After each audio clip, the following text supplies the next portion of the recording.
Jharia main road स्थित Pasricha market के समीप मेयर प्रत्याशी संजीव सिंह के चुनावी कार्यालय के भव्य उद्घाटन के अवसर पर जन सैलाब उमड़ पड़ा। सैकड़ों की संख्या में स्थानीय नागरिक, शुभचिंतक, युवा, महिलाएं और कार्यकर्ता उपस्थित रहे और पूरे क्षेत्र में उत्सव जैसा माहौल देखने को मिला। उद्घाटन के दौरान जनता ने संजीव सिंह को भरपूर स्नेह, समर्थन और आशीर्वाद दिया। समर्थकों ने फूल मालाओं से उनका स्वागत किया और जोरदार नारों और जयघोष के साथ भारी मतों से विजयी बनाने का संकल्प लिया। मेयर कैसा हो, संजीव सिंह जैसा हो और संजीव सिंह जिंदाबाद के नारों से पूरा इलाका गूंज उठा। इस अवसर पर संजीव सिंह ने कहा कि यह कार्यालय केवल चुनावी गतिविधियों का केंद्र नहीं, बल्कि जनता की समस्याओं के समाधान का द्वार होगा। उन्होंने विश्वास जताया कि झरिया और धनबाद की जनता का अपार प्रेम और आशीर्वाद उन्हें सेवा का अवसर अवश्य प्रदान करेगा। देखिए, आज प्रथम जो है झरिया कार्यालय का उद्घाटन हुआ है और यहाँ पर सभी सम्मानित हमारे साथीगण, हमारे सहयोगी और हमारे अभिभावक और नौजवान साथी मिलकर इस कार्यालय का उद्घाटन किए हैं और काफ़ी उत्साह भरा माहौल है इस कार्यालय के खुलने से और लोगों के अंदर एक विश्वास, एक उम्मीद है और मैं ये स्पष्ट कहता हूं कि जो लोगों पर मुझ पे विश्वास किया है उस विश्वास पर हम खड़ा उतरेंगे।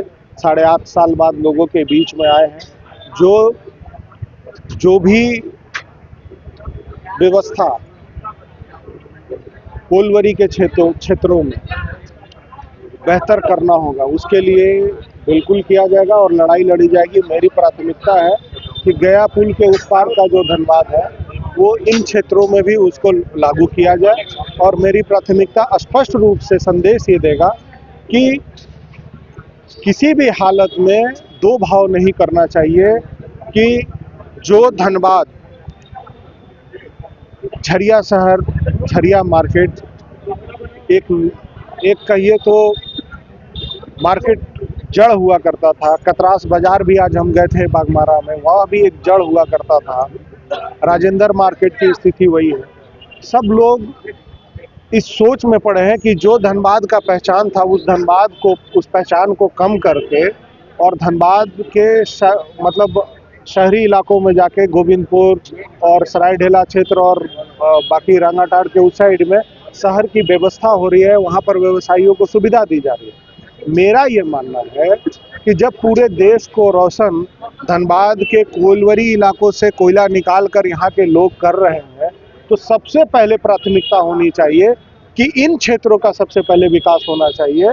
और शहर में भी हम कई लोगों से मिले, कई माताएं बहनें हमसे मिली, उन्होंने अपने घरेलू समस्या के बारे में जिक्र किया कि हमारे पास आप लाइट देखते हैं, सड़क देखते हैं, सब कुछ देखते हैं, लेकिन हमारे पास पानी की व्यवस्था नहीं है, पानी के लिए बड़ी समस्या हो रही है। तो मेरा वादा है यहाँ के लोगों से कि पहला कि जो दो भाव है उसको सामान्य करेंगे कि ये नहीं लगे कि धनबाद से लोग कोइलवरी क्षेत्र में, झरिया में, कतरास में, केंदुआ करकेंद में आए तो उनको ये महसूस ना हो कि हम किसी गंदे जगह पर आए हैं।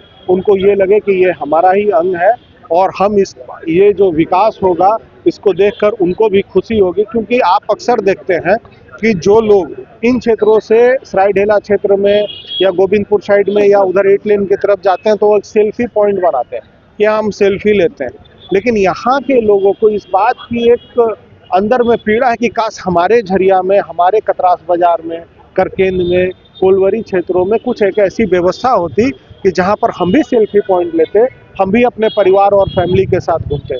ठीक है, बहुत अच्छी बात है कि धनबाद में एक ग्राउंड बना हुआ है, एक तालाब बना हुआ है, लोग वहाँ घूमते हैं, लेकिन आप ये बताइए कि पूरे क्षेत्र की व्यवस्था को देख लीजिए तो क्या स्थिति बनी हुई है।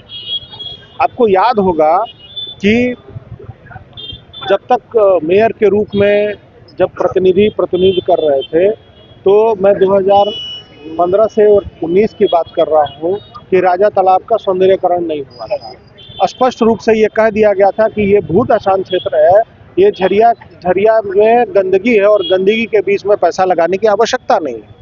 और आपको मालूम भी होगा कि जैसे ही नगर निगम का कार्यकाल खत्म होता है तो उस कार्यकाल के बाद तालाब का विकास होना चालू हो जाता है।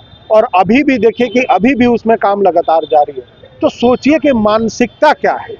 आप अगर किसी का प्रतिनिधि कर रहे हैं, जनता ने आपको चुना है, जनता आपको प्रतिनिधि बना रही है, तो आपको डिक्टेटरशिप नहीं करना होगा। आप अधिकारी बन के शासन नहीं कर सकते हैं, आपको नेता और उनका बेटा बन के काम करना होगा।